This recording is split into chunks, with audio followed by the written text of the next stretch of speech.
unpacking your scooter. Remove the staples from the box in order to avoid injury while unpacking the scooter. Open the box. Remove the packaging that protected the scooter from damage during shipping. Remove the scooter from the box. Inspect the scooter for any scratches, dents, or damaged cables that may have occurred during shipping. Before using the scooter, be sure to read and understand the owner's manual. Curry recommends assembly by an adult with experience with assembling and maintaining bicycles. Allow up to 30 minutes for assembly, not including initial charge time. Allow up to 8 hours for initial charge. Tools for assembly have been provided with the scooter, however, we recommend that you use mechanics grade tools. Installing the front wheel. The front wheel includes safety washers that must be properly installed onto the fork. Remove the axle nuts and safety washers.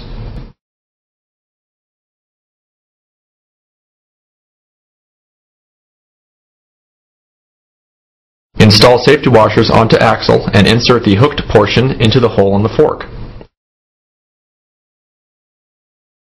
Repeat on opposite side. Install axle nut onto the axle and tighten using a 15mm wrench. Note, be sure the wheel is centered between fork legs. Installing the handlebars. Open the quick release lever by folding it over, then pivoting it down. Slide it over to disengage the safety pin and fold the handlebars open.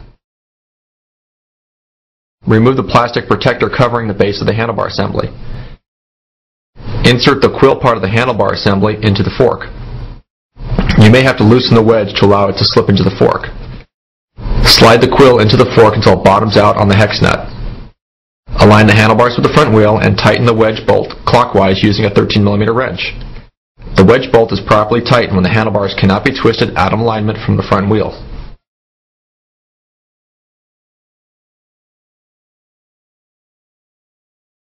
Pivot the handlebar assembly upright. Slide the safety pin over and pivot the quick release lever up. Fold the quick release lever over to close it. The tension lever can be adjusted by tightening or loosening the nut with a 10mm wrench. Installing the seat post and adjusting the seat. Slide seat tube into frame. This is a precise fit and the seat tube needs to be lined up with the receiver in the frame. Align the seat with the center line of the scooter. Tighten the seat binder bolt using a 5mm hex wrench. Be sure to tighten the seat clamp using a 14mm box wrench.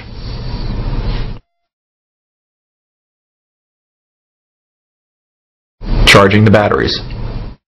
Your electric scooter may not have been fully charged and therefore you must charge the battery prior to initial use. The initial charge time is 8 hours. The recharge time is 6 to 8 hours. Turn the power switch off. Rotate the charger door open. Be sure to properly align the pins on the charger plug with the receptacles in the charger port, otherwise no charging action will occur. Insert the charger plug into the wall outlet.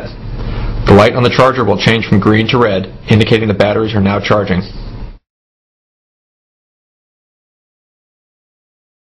Inflating the tires. The tires were inflated when shipped, but they will lose pressure over time. It is normal for tires to lose air pressure over time. Tires should be inflated to recommended pressure before initial use and should be checked periodically.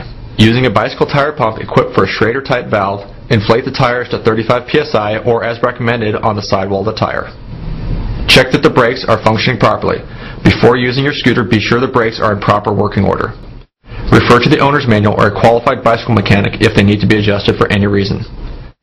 Check the scooter prior to each use to be sure it is always in proper working order.